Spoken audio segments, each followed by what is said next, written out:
Halo semuanya, kembali lagi di channel Hobi Film. Seorang perawat di rumah sakit tiba-tiba menemukan fakta kematian misterius para pasien yang dirawat dan dia harus berjuang membantu polisi untuk mengungkap kasus ini, di mana pihak rumah sakit berusaha menyembunyikannya. Film yang akan Mimin ceritakan adalah film dengan general thriller yang diadaptasi dari kisah nyata, judulnya adalah The Good Nurse. Film ini dirilis pada tahun 2022, dibintangi sama dua aktor pemenang Oscar, yaitu Eddie Redmayne dan juga Jessica Chastain. Semoga alur cerita film ini bisa menghibur kalian semua, dan langsung aja kita masuk ke alur ceritanya.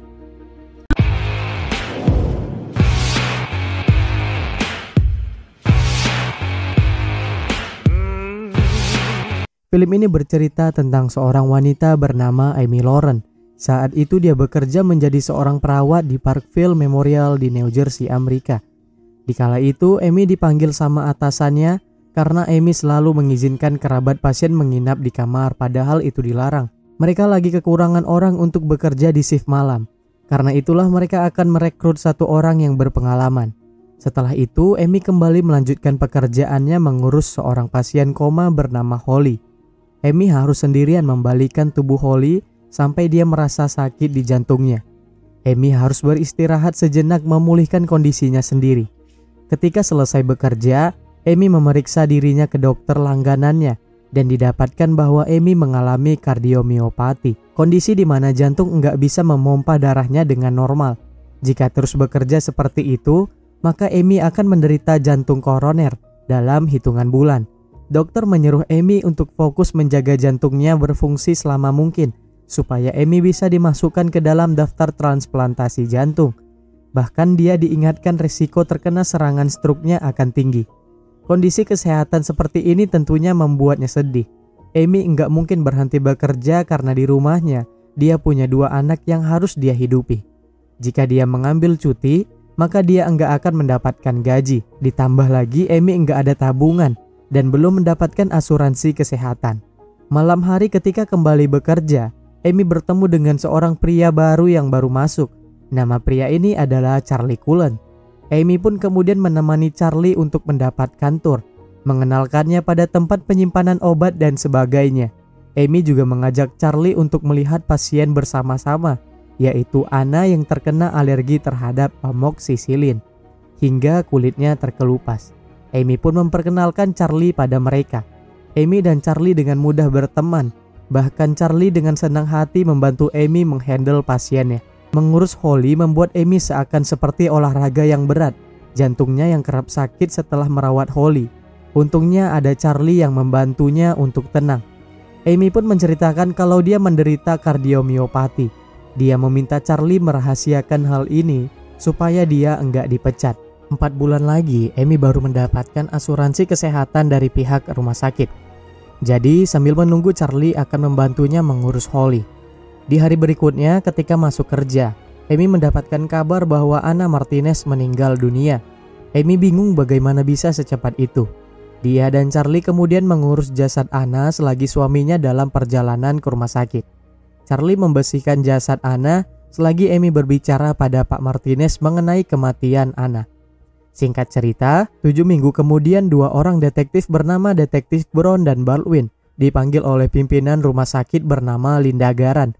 Mereka berdua dipanggil untuk dimintai bantuan melakukan penyelidikan internal terkait kematian dari Anna Martinez yang termasuk dalam insiden yang tak terjelaskan. Pakar medis mengatakan ini terjadi karena reaksi buruk yang janggal atas penggunaan obat, tapi mereka enggak menemukan unsur kesengajaan. Masalahnya, jasad Anna Martinez udah dikremasi. Jadi dua detektif ini rencananya akan mewawancarai semua staf yang bekerja.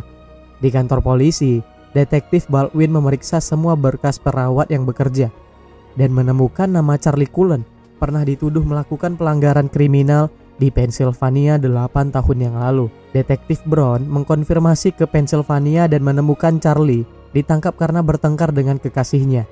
Itu saja, tapi Detektif Baldwin merasakan ada yang gak beres sama rumah sakit Parkville. Pada suatu malam, Linda Garan mengumpulkan semua staf untuk diberikan pengarahan terkait interview yang akan dilakukan oleh kepolisian. Masalahnya, Linda akan ikut mengawasi wawancara pada staf hal yang membuat detektif Baldwin dan Brown kesal. Tapi mau nggak mau mereka harus melakukannya. Ketika itu giliran Amy yang diwawancara. Di saat yang sama, Linda dipanggil oleh sekretarisnya sehingga dia keluar. Kesempatan itu langsung dimanfaatkan oleh detektif Baldwin bertanya lebih bebas pada Amy. Dari berkas tersebut, Amy melihat kejanggalan karena kadar glukosa Anna Martinez menunjukkan angka yang salah.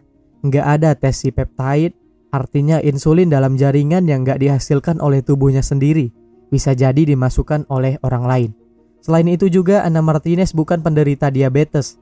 Ketika Linda datang, mereka lalu menghentikan pertanyaan tentang insulin dan menanyakan tentang Charlie Cullen. Amy pun menjawab Charlie adalah perawat berpengalaman yang bekerja dengannya dan nggak mungkin Charlie yang melakukan kelalaian itu. Detektif Baldwin meminta hasil investigasi internal yang dilakukan oleh Linda selama 7 minggu kemarin. Linda pun berjanji akan mengirimkan hasilnya besok hari. Di lain waktu, Amy tetap melakukan tugasnya. Ketika harus memberikan CPR pada pasien yang sekarat, Amy melakukannya dengan susah payah. Kondisi jantungnya membuatnya gampang lelah. Charlie selalu membackup Amy dan berusaha menolongnya. Bahkan dia juga mengantarkan Amy check up ke dokter jantung. Charlie menyuruh Amy memberitahu anak-anaknya supaya jika terjadi sesuatu, mereka sudah bisa melakukan pertolongan pertama atau meminta pertolongan ke 911. Paling tidak, Amy harus bertahan 2 bulan lagi sampai dia mendapatkan asuransi kesehatan. Di rumah, Amy kemudian memberitahu Alex mengenai kondisi jantungnya. Charlie juga mengajari Alex prosedur memanggil 911 dan lain-lain. Detektif Baldwin dan Brown akhirnya mendapatkan hasil investigasi internal dari Linda. Mereka pikir akan mendapatkan berkotak-kotak berkas, tapi mereka heran cuma dapat 1 map tipis berkas investigasi internal yang katanya dilakukan selama 7 minggu. Dengan kesal, detektif Baldwin mendatangi Linda, menanyakan tentang bukti hasil investigasi yang dia berikan. Baldwin ingin Linda menyerahkan bukti yang dia tahan dan membentak Linda dengan menyuruh Linda mengesampingkan nama baik bisnis rumah sakitnya. Linda tampaknya khawatir dengan masa depan rumah sakitnya jika memang terbukti ada malpraktik di sana. Karena perlakuan detektif Baldwin, dia akhirnya ditegur sama atasannya dan dilarang masuk ke rumah sakit lagi. Kasus ini buntu karena jasad Anna Martinez udah dikremasi, sehingga enggak ada otopsi bukti yang mereka temukan pun jadinya percuma juga. Suatu hari, Amy mendapatkan pasien baru, keluarga kecil dengan 1 anak bayi yang baru lahir. Perempuan bernama Kelly mengalami kecelakaan, sehingga harus dirawat di sana. Kelly sangat responsif meladeni candaan Amy tentang Vanessa, anak bayinya. Tapi besok malamnya, ketika Amy mengecek kondisinya Kelly terlihat aneh. Dia enggak merespon perintah yang diberikan Amy, bahkan enggak ingat sama Vanessa, anaknya sendiri. Amy pun segera menelpon suaminya Kelly dan di saat yang bersamaan, Kelly mengalami kejang-kejang. Kelly meninggal dunia pada malam itu. Tom yang baru datang sambil menggendong Vanessa pun enggak kuasa menahan sedihnya. Besok pagi di rumahnya, Amy kedatangan Brown dan Baldwin. Amy pikir dia akan ditanyai mengenai kematian Kelly. Ternyata mereka hanya ingin meminta bantuan Amy terkait kasus Anna Martinez. Brown dan Baldwin akhirnya tahu ada korban lain. Mereka menanyakan Amy kembali tentang Charlie Cullen. Karena pihak rumah sakit bekas dia bekerja nggak mau buka suara terkait Charlie. Amy nggak percaya Charlie adalah orang yang jahat. Baldwin dan Brown meyakinkan Amy bahwa mungkin Charlie nggak seperti yang Amy kira. Fakta bahwa di darah Kelly mengandung insulin membuat Amy mulai curiga bahwa ada yang nggak beres. Apalagi ini kasus kedua, dan polisi mencurigai Charlie karena itu. Suatu hari Amy bertemu dengan temannya yang bernama Lori, yang juga seorang perawat di rumah sakit lain. Kebetulan dia pernah bekerja dengan Charlie, jadi Amy bertanya tentangnya. Lori langsung bercerita bahwa ada rumor tentang Charlie, bahwa dia bertanggung jawab atas beberapa kematian pasien, bahwa Charlie membuat pasien overdosis, ditemukan insulin di cairan infus. Bahkan ada yang menyuntikkan itu sebelum diberikan kepada pasien. Lori berkata, itu cuma rumor saja. Karena ketika Charlie bekerja, mereka banyak mendapatkan kematian. Tapi ketika Charlie pergi, mereka cuma mendapatkan kematian paling sedikit 1 bulan sekali. Amy seperti mendapatkan sambaran petir. Dia lalu pergi ke ruang penyimpanan rumah sakit Parkville dan memeriksa kantong infus. Dan mendapatkan ada 1 kantong yang bocor sebesar jarum suntikan. Karena kelelahan, Amy pun pingsan dan dia kemudian dirawat di IGD. Ketika siuman, dia panik karena ada Charlie yang menjaganya di sana. Di saat itu Amy udah percaya bahwa Charlie adalah orang yang bertanggung jawab terhadap kematian Anna Martinez dan Kelly. Di lain hari, Amy memutuskan untuk membicarakannya pada Baldwin dan Brown. Dia menceritakan bagaimana Charlie memasukkan insulin ke kantong infus. Karena cairan infus masuk perlahan, jadi butuh berjam-jam atau seharian untuk membunuh seseorang. Charlie bisa membunuh orang tanpa menyentuhnya. Selain insulin, bisa jadi digoxin juga disuntikan di sana karena cairannya juga enggak berwarna. Amy ingin membantu Brown dan Baldwin dengan memeriksa laporan pengambilan obat dari akunnya Charlie, sehingga mereka bisa tahu apakah ada insulin yang diambil sebelum kematian Anna dan Kelly. Masalahnya mereka harus punya jasad untuk diautopsi. Jadi mereka pun mendatangi Tom dan dia setuju membantu mencari keadilan untuk Kelly dengan mengizinkan mereka membongkar ulang makam Kelly. Shift malam Amy sekarang jadi tegang karena dia harus memperhatikan gerak-gerik Charlie. Amy juga akan mengganti kantong infus yang dipasang Charlie pada pasien. Jaga-jaga ada insulin di dalamnya. Dia juga mesti diam-diam mencetak bukti pengambilan obat di penyimpanan lewat akun Charlie. Sementara itu, setelah autopsi jasad Kelly selesai dilakukan, memang benar ditemukan kandungan insulin dan digoxin di jaringan tubuhnya pada tanggal 15 setelah dia meninggal. Dan Amy memperlihatkan bukti bahwa Charlie mengeluarkan insulin dan digoxin dari penyimpanan tanggal 14. Masalahnya, Charlie ternyata memanfaatkan bug pada sistem komputer. Jika dia membatalkan penarikan obat di menit-menit terakhir, laci obat akan tetap terbuka, sehingga bukti yang dibawa Amy nggak bisa dipakai. Karena di situ tertera pembatalan bukan pengambilan. Apalagi sejak dia masuk terjadi pembatalan pengambilan obat yang berulang-ulang. Linda Garan tahu masalah ini karena dia mantan perawat, kata Amy. Di rumah sakit, Linda dan pengacaranya memanggil Charlie. Dia memecat Charlie dengan alasan karena Charlie salah dalam menuliskan riwayat pekerjaannya ketika melamar di rumah sakit Parkville. Linda mengatakan itu tertuang dalam kontrak.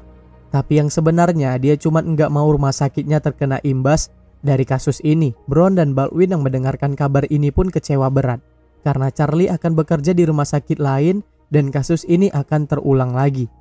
Amy pun pulang ke rumah, dia kaget. Ternyata ada Charlie di sana lagi bermain dengan anak-anaknya. Amy khawatir dong ada pembunuh berantai di dalam rumahnya, bahkan bermain dengan anak-anaknya.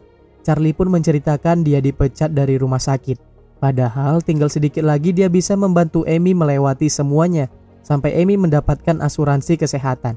Charlie menawarkan untuk menjaga anak-anak selagi dia bekerja. Untungnya Amy pandai mencari alasan supaya gimana caranya Charlie enggak membantu mengurus si anak-anaknya lagi. Amy masih enggak percaya dia berteman dengan seorang pembunuh berantai dan juga membiarkannya dekat dengan anak-anaknya. Di lain hari, Amy membantu detektif untuk bertemu dengan Charlie. Rencananya Amy disuruh membuat Charlie mengaku supaya detektif bisa merekamnya untuk dijadikan bukti. Jadi pada suatu siang, Amy bertemu dengan Charlie di sebuah bar untuk makan siang bersama. Di sana Charlie mengabari kalau dia sudah bekerja kembali di rumah sakit Emsworth. Agak sulit awalnya untuk Amy menggiring pembicaraan ke arah sana. Awalnya, Amy mengatakan ada rumor yang tersebar tentang Charlie sejak kepergiannya dari rumah sakit Parkville. Amy mencoba meyakinkan pada Charlie kalau rumor itu pun benar. Dia enggak peduli jikalau itu memang Charlie yang melakukannya. Charlie kemudian mengalihkan pembicaraan. Tapi Amy kembali menyuruh Charlie untuk membicarakan perbuatannya di rumah sakit Parkville. Charlie garuk-garuk kepala, matanya berkaca-kaca, kemudian mengatakan dia harus pergi karena nggak mau terlambat bekerja di tempat barunya. Rumah sakit Emsworth berada di Pennsylvania. Detektif pun mengatakan mungkin dia akan menangkap Charlie paling tidak. Mereka bisa menahannya selama 48 jam. Di perjalanan, Charlie kemudian ditangkap oleh petugas dan kemudian dibawa ke kantor polisi untuk ditanyai para detektif. Baldwin langsung to the point bertanya tentang berapa banyak kantong infus yang Charlie cemari di rumah sakit Parkville. Baldwin juga langsung bertanya tentang kematian Anna Martinez dan Kelly. Tapi Charlie menolak berbicara lebih banyak. Dia hanya menangis ketika dicecar pertanyaan dari para detektif.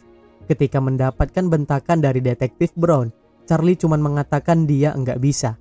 Berulang-ulang hingga enggak ada informasi apapun yang mereka dapatkan. Detektif Baldwin melaporkan pada Amy bahwa mereka akan melepaskan Charlie besok pagi karena nggak ada bukti atau pernyataan yang bisa mereka pakai untuk menahan Charlie lebih lama lagi. Karena memikirkan nasib dia dan anak-anaknya, Amy pun memberanikan diri menjenguk Charlie di kantor polisi. Peran Amy di sini tidak lebih dari sekedar orang yang menjenguk temannya yang lagi kesusahan. Amy mencoba menyentuh hati Charlie dengan mengingatkannya tentang gimana ketika Charlie dengan begitu baik dan murah hati membantu Amy selama ini, menyembunyikan penyakit dari pihak rumah sakit dan membantu pekerjaannya ketika shift malam. Amy mengatakan dia nggak akan pernah mengerti apa yang udah Charlie lakukan.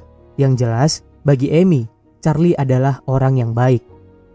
Karena Amy, Charlie pun mulai menyebutkan nama-nama yang dia ingat, termasuk Anna Martinez dan Kelly. Untuk menghindari hukuman mati, Charlie mengakui pembunuhan atas 29 orang saja. Sedangkan jumlah korban sebenarnya diyakini sebanyak 400 orang. Dan dia nggak pernah menjelaskan motif kenapa dia melakukan itu. Saat ini, dia menjalani 18 hukuman seumur hidup berturut-turut dan nggak akan dibebaskan sampai tahun 2403. Selama 16 tahun jadi perawat, banyak rumah sakit yang curiga padanya, tapi nggak ada yang pernah menghentikannya dan nggak pernah ada proses pidana. Sedangkan Amy, dia menjalani operasi jantungnya yang dia butuhkan dan saat ini hidup di Florida dengan anak cucunya. Dia jadi pahlawan karena menghentikan kasus pembunuhan berantai. Dan saat ini dia masih menjadi the good nurse atau perawat yang baik. Mungkin itu aja buat video kali ini. Terima kasih udah menonton dan jangan lupa untuk like dan subscribe. Dan sampai jumpa di video selanjutnya.